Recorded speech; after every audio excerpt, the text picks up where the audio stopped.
Hello friends, welcome to IICS platform. आज है 22 जुलाई और 22 जुलाई के करेंगे हम करंट अफेयर के MCQ। लेक्चर स्टार्ट करने से पहले चैनल को सब्सक्राइब और बेल आइकन प्रेस करना ना भूलें और वीडियो पूरा देखें। चलो लेक्चर स्टार्ट करते हैं। First question, what will be upper limit of short term loan taken by farmer holding किसान क्रेडिट कार्ड। अब दोस्तों ये न्यूज़ में क्यों है? देखो क्या हुआ है कि आप जानते हो कि मोदी 3.0 आ गया है, ठीक है, जिसमें नए एग्रीकल्चर मिनिस्टर बने हैं शिवराज सिंह चौहान, जो कि farmer CM of Madhya Pradesh थे। अब इनका हर मिनिस्ट्री का 100 डेज प्लान आया था, 100 डेज प्लान। इस प्लान में दोस्तों शिवराज सिंह चौहान ने एक डिसीजन लिया है। क्या डिसीजन लिया है कि जिस किसान के पास किसान क्रेडिट कार्ड है, वो पहले क्या कर सकता था कि वो 3 लाख तक का लोन ले सकता था। कितना दोस्तों? 3 लाख रुपीस तक का लोन ले सकता था without any collateral, without any guarantee 3 lakh तक का वो लोन ले सकता था। अब सरकार इसको बढ़ा रही है, सरकार इसको बढ़ाने का सोच रही है। सरकार कर रही है इसको 3 लाख से 5 लाख तक, 3 लाख से 5 लाख तक का वो लोन ले सकता है किसान, जिसके पास किसान क्रेडिट कार्ड होल्डर है। ठीक है, अब सुनो, सबसे मेन क्वेश्चन बनता है कि जो लोन लेगा 5 लाख तक का, उसको कितने इंटरेस्ट में दिया जाएगा। तो सबसे मेन क्वेश्चन बनता है एट इंटरेस्ट ऑफ 9%। क्लियर। अब इसमें एक और बात याद रखना कि इसमें क्या है दोस्तों कि 2% का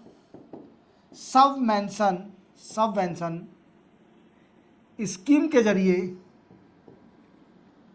छूट मिल जाती है, जिसमें इंटरेस्ट बचता है 7%। कितना बचता है? 7%। अब दोस्तों 3% का और रिलीफ दे देती है सरकार। अगर 3% एनदर रिलीफ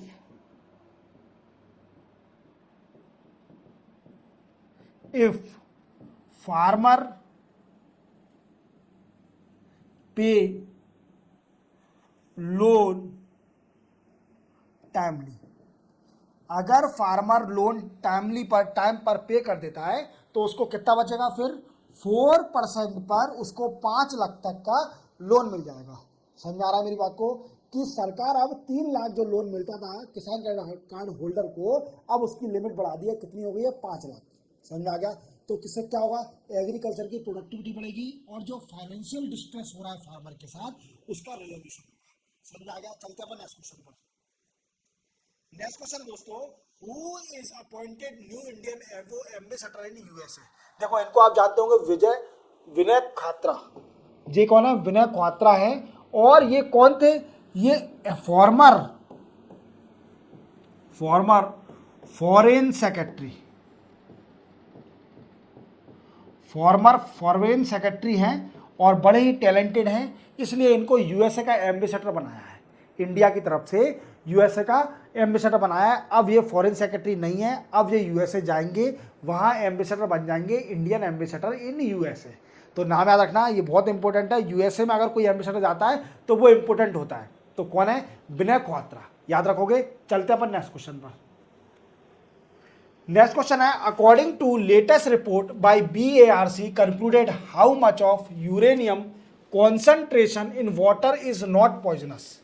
देखो सबसे पहले आप BARC क्या होता है, सबसे पहले अपन जानते हैं BARC is a Bhabha atomic research centre. Clear. अब इसकी एक रिपोर्ट आई है, रिपोर्ट का नाम जान लेते हैं। इंटरनेशनल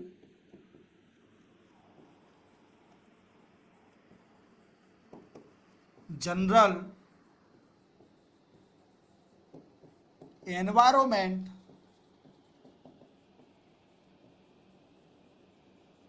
साइंस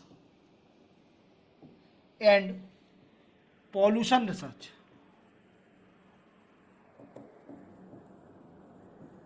अब दोस्तों इस रिपोर्ट में क्या हुआ है, अपन इसको समझने से पहले ये समझते हैं कि जो यूरेनियम होता है, यूरेनियम क्या है? एक रेडियो एक्टिव सब्सटेंस है। आप जानते हो ये किडनी फेल कर सकता है या फिर आपको कैंसरस है, कैंसर हो सकता है इससे। क्लियर? अब बीआरसी ने एक रिपोर्ट निकाली थी जिसमें बोला था कि अगर पानी के अंदर यूरेनियम है तो कितने अमाउंट तक वो पॉइजनस नहीं होगा। मीन्स यूरेनियम अगर कितना अमाउंट है पानी के अंदर तो वो पॉइजनस नहीं कहलाएगा। मीन्स कैंसर कॉजिंग एजेंट के क्रिएशन नहीं हो सकता उसके अंदर, कैंसर नहीं हो सकता या किडनी फेल नहीं हो सकती इतने कॉन्सेंट्रेशन के कारण। अब हम समझेंगे कि इंडिया में कितनी लिमिट है, कितना कॉन्सेंट्रेशन तक अगर पानी पॉइजनस नहीं रहेगा। देखो अकॉर्डिंग टू, ये लिमिट बाद में बताऊंगा आपकी, बीआरसी ने कितनी लिमिट डिसाइड करी है।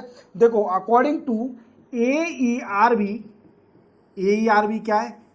एटॉमिक एनर्जी रेगुलेशन बोर्ड, ये बोर्ड ने डिसाइड करके रखा था पहले 60 माइक्रोग्राम पर लीटर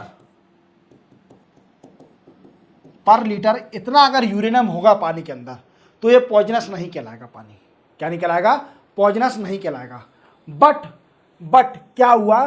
बीआईएस, ये क्या है? ब्यूरो ऑफ इंडियन स्टैंडर्ड, आप जानते होंगे 5 स्टार, 3 स्टार, 2 स्टार और आईएसआई, ये सारे देन है किसके? बीआईएस के, ब्यूरो ऑफ इंडियन स्टैंडर्ड। इसने क्या करा था 2021 में, इसकी लिमिट रिड्यूस कर दी 30 माइक्रोग्राम, 30 माइक्रोग्राम प्रति लीटर डिसाइड कर दिया कि अगर इतना यूरेनियम होगा तो वो पॉइजनस वाटर नहीं कहलाएगा।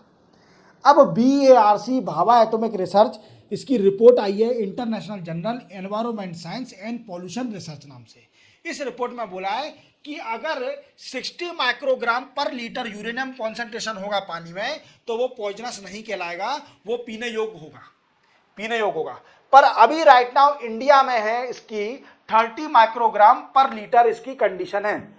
आप जानते हो जितनी भी सारी बीमारियां होती हैं वो होती हैं पानी, गंदा पानी पीने से। वी कैन से कंटिमिनेटेड वाटर को कंज्यूम करने से कई सारी बीमारियां होती हैं और सरकार ने इसके लिए कई सारे डिसीजन लेके रखे हैं कि किसी भी केमिकल की क्वांटिटी अगर पानी में इतनी है तो कब वो पॉइजनस कहलाएगा, कब वो प्योर कहलाएगा। जैसे फ्लोरीन, जैसे आर्सेनिक और तीसरा बता रहा हूँ यूरेनियम। तो बीआरसी ना जो हमारे इंडिया में है प्री डिसाइडेड कि 30 माइक्रोग्राम पर लीटर अगर यूरेनियम होगा पानी के अंदर तो वो पॉइजनस नहीं कहलाएगा। पर बीआरसी ने बोला है कि नहीं, अब 60 माइक्रोग्राम पर लीटर ये कर दीजिए, ये पॉइजनस नहीं कहलाएगा। 30 हमने इसलिए करा था क्योंकि as per the world health organisation का कहना था कि 30 माइक्रोग्राम पर लीटर इतना पॉइजनस नहीं कहलाता। अगर इससे ऊपर यूरेनियम पाया जाता है, कॉन्सेंट्रेशन पानी में पाया जाता है तो वो पॉइजनस कहलाएगा। समझ में आ गया मेरी बात को? चलते अपन नेक्स्ट क्वेश्चन पर। तो इसका आंसर है 60 माइक्रोग्राम पर लीटर। तो अपनी रिपोर्ट में बोला है कि 60 माइक्रोग्राम पर लीटर ये पॉइजनस नहीं होता है according to Bhabha atomic research centre.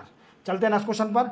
Next question है Indian forex reserve up to mark of what by end of 12 जुलाई।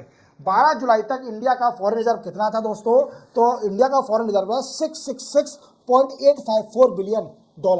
देख लो कितना फॉरेन रिजर्व है हमारे पास कि हम अच्छे खासे कंडीशन में है, बट तो भी रिड्यूस कम है एज कंपेयर टू चाइना और यूएसए। इन कंट्रियों को देखा जाए तो फॉरेन रिजर्व अपन पे कम है।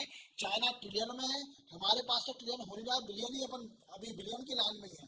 ट्रिलियन कब होगा?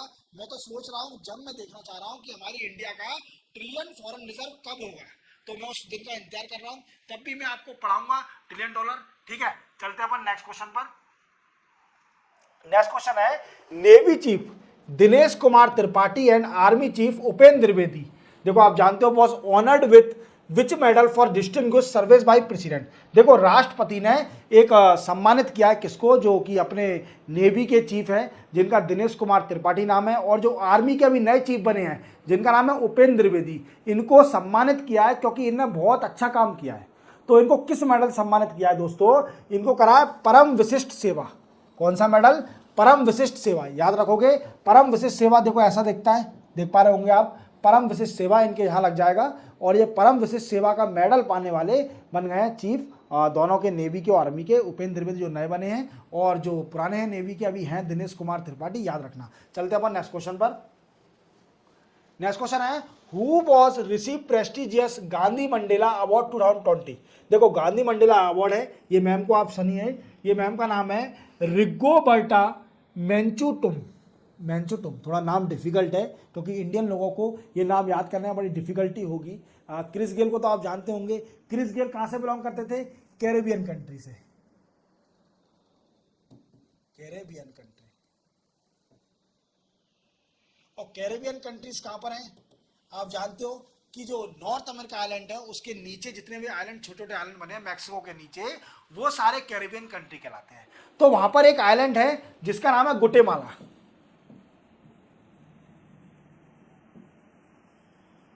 क्या नाम है दोस्तों? गुटेमाला एक आइलैंड है और ये मैडम वहीं से बिलोंग करती हैं और इनको अवार्ड मिला है अभी गांधी मंडेला अवार्ड 2020। तो इसका आंसर है रिजोबर्टा मेंचुटुम। ठीक है, इनको क्यों मिला है? तो इनको मिला है for distinguish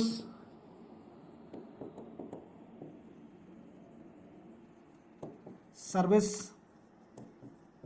and for peace. Guatemala में एक सिविल वार चल रहा था, तब इन्होंने बड़ी मदद करी थी। जो लोग इनोसेंट लोग थे उनको जो अत्याचार हो रहा था, उनके ऊपर एक्सप्लॉयटेशन हो रहा था सिविल वार के अंदर, तो इन्होंने बड़ी मदद करी थी, इसलिए इनको अवार्ड दिया गया। कौन सा? Gandhi Mandela award 2020। अब क्वेश्चन बनता है कि सर 2019 का गांधी मंडेला अवार्ड किसको मिला था? तो दोस्तों 2020 का तो मिला है रिगोबर्टा मेंचुटुम को और 2019 का दिया गया था दलाई लामा जी को। दलाई लामा को, तिब्बत जो आप जानते होंगे चाइना में तिब्बत एरिया, ठीक है, तो वो दलाई लामा वहां से बिलोंग करते हैं और 2019 का जो अवार्ड मिला था गांधी मंडेला अवार्ड वो मिला था दलाई लामा को, याद रखोगे। और 2020 का मिला है ये मैम को जिनका नाम है रिगोबर्टा मेंचुटुम। मैं बार बार रिपीट इसलिए कर रहा हूं क्योंकि ये डिफिकल्ट नाम आपको याद हो जाए। ठीक है, चलते हैं अपन नेक्स्ट क्वेश्चन पर। नेक्स्ट क्वेश्चन है who is UPSC chairman recently confirm resign post of chairman. देखो आप इनको जानते होंगे, ये मनोज स्वामी।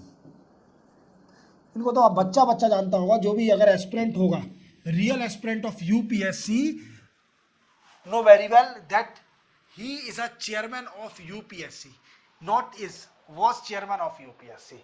अब इनका टेन्योर था 2029 तक, मीन्स इनका टेन्योर कंप्लीट होना था 2029 में, पर इन्होंने 5 साल पहले ही 2024 में रिजाइन कर दिया for the post of chairman in the reason of personal reason. एक पर्सनल रीजन देकर बोल दिया कि पर्सनल रीजन के कारण मैं रिजाइन कर रहा हूं 5 साल पहले ही चेयरमैन की पोस्ट यूपीएससी की। तो वो कौन है? मनोज सोनी। हालांकि अभी गवर्नमेंट ने एक्सेप्ट नहीं करा इनका रिजाइनेशन, अभी रिजाइनेशन इन्होंने कंफर्म किया कि मैं रिजाइन कर रहा हूं। मनोज सोनी साहब ने, जो कि चेयरमैन है यूपीएससी के, उन्होंने रिजाइन करना कंफर्म कर दिया और उनका टेन्योर जानते हो आप 2029 में कंप्लीट होना था और इन्होंने 5 साल पहले ही रिजाइन, मतलब टेन्योर कंप्लीट होने के 5 साल पहले ही रिजाइन दे दिया। और आप जानते हो कि यूपीएससी के चेयरमैन का जो टेन्योर होता है वो 6 ईयर का होता है, 6 ईयर। तो मनोज सोनी साहब सिर्फ ओनली 1 साल यूपीएससी के चेयरमैन रहे और 1 साल के अंदर ही इन्होंने रिजाइन कर दिया पोस्ट से। अब देखते हैं गवर्नमेंट क्या डिसीजन लेती है। चलते हैं अपन नेक्स्ट क्वेश्चन पर। नेक्स्ट क्वेश्चन है which state inaugurate centre of excellence on classical and quantum communication for 6G as IITM research park. देखो IITM रिसर्च पार्क में क्या करा है, एक centre of excellence on classical and quantum communication 6G, ये एक centre बनाया है। वो कहाँ बनाया है? तो दोस्तों वो बनाया है तमिलनाडु। तमिलनाडु की जो कैपिटल है चेन्नई, चेन्नई में एक सेंटर ऑफ एक्सीलेंस सेटअप करा गया है जो क्या करेगा 6G टेक्नोलॉजी को प्रमोट करेगा। 6G टेक्नोलॉजी क्या कि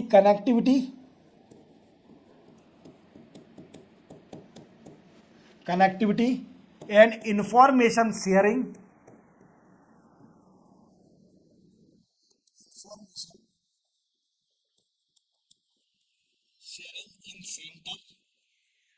centre of excellence that is situated in Chennai. समझ में आ गया? तो चेन्नई याद रखोगे आप। 6G टेक्नोलॉजी को एक्सपेरिमेंट करेगा इंडिया में प्रमोट करने के लिए। 6G टेक्नोलॉजी, 5G तो हम यूज नहीं कर पा रहे सही से और 6G और कर दिया। देखो पहले आपको पता है कि जियो जब आया था तो एक फीचर था उसमें कि जिसके पास भी 5G मोबाइल है तो वो रिचार्ज कराइए 239 का, उसको 5G अनलिमिटेड दिया जाएगा।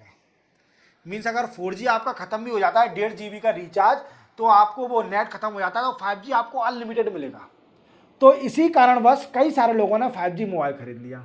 कि जियो हमें 5G फ्री दे रही है। अब आपको पता है कि जियो जो अनंत अंबानी जी की शादी आई थी, जो मुकेश अंबानी के लड़के हैं, 1,000 करोड़ की जो शादी करी थी, अब वो पैसा कैसे निकलेगा?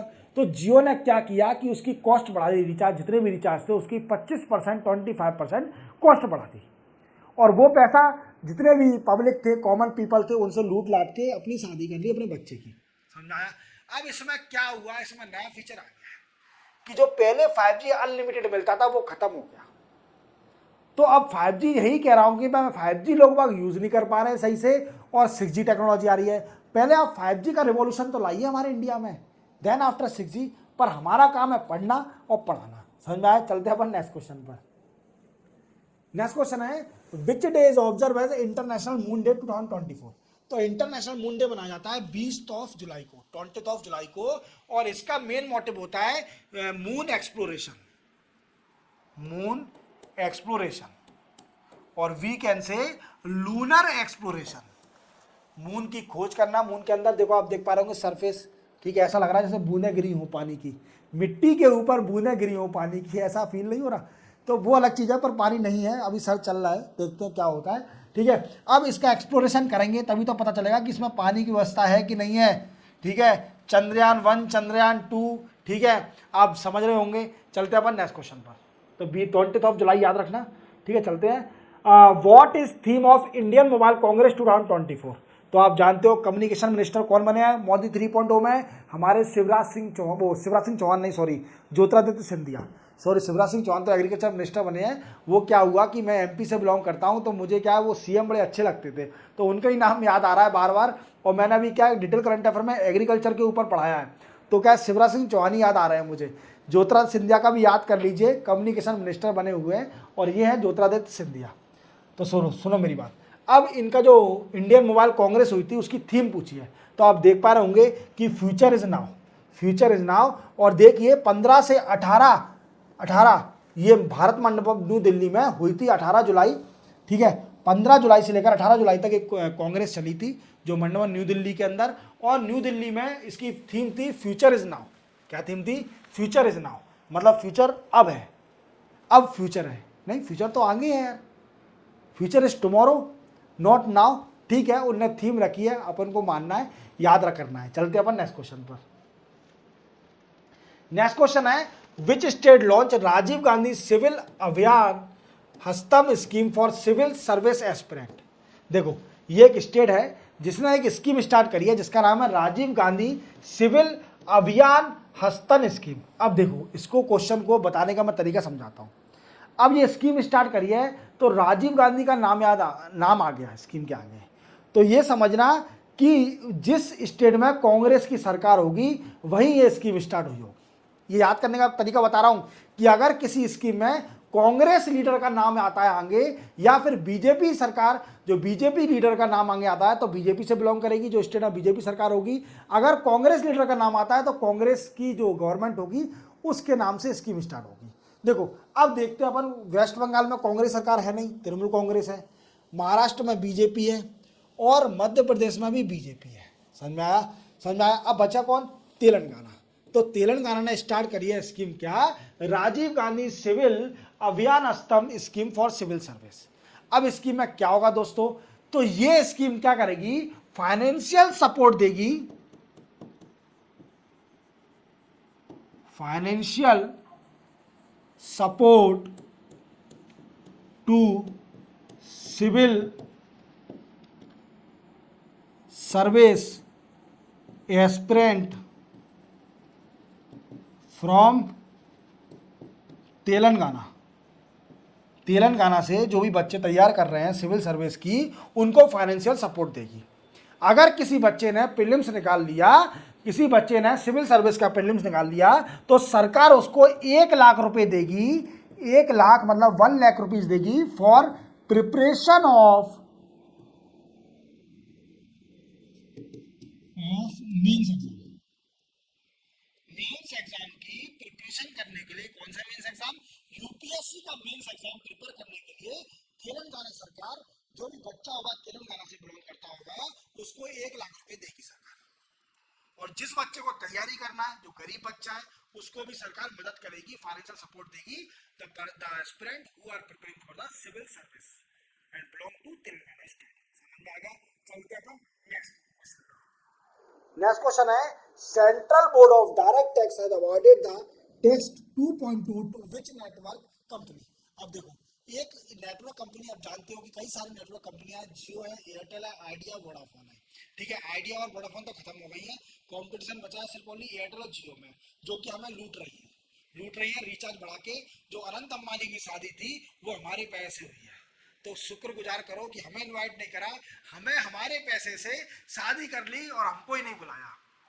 ठीक है, अपन लोग बेचारे कितने गलत तरीके हैं कि इनको पैसा भी दिया शादी करने का और हमको ही खाना नहीं खिलाया अनंत अंबानी की शादी में, तो ये गलत हो गया हमारे साथ। अब हम समझेंगे इसको। तो इसी को देखते हुए central board of direct tax ने क्या करा है कि टैक्स नेट 2.2 दिया है, किस कंपनी को बिडिंग जीती है, तो वो जीती है दोस्तों एयरटेल कंपनी ने। अब एयरटेल कंपनी क्या करेगी ये टैक्स नेट 2.0 में, तो ये क्या करेगी कि कम्युनिकेशन सेटअप करेगी, स्ट्रॉन्ग कम्युनिकेशन सेटअप करेगी, strong setup the internet infrastructure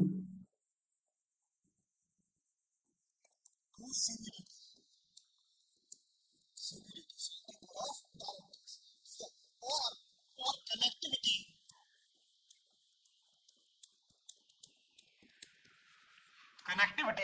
and after video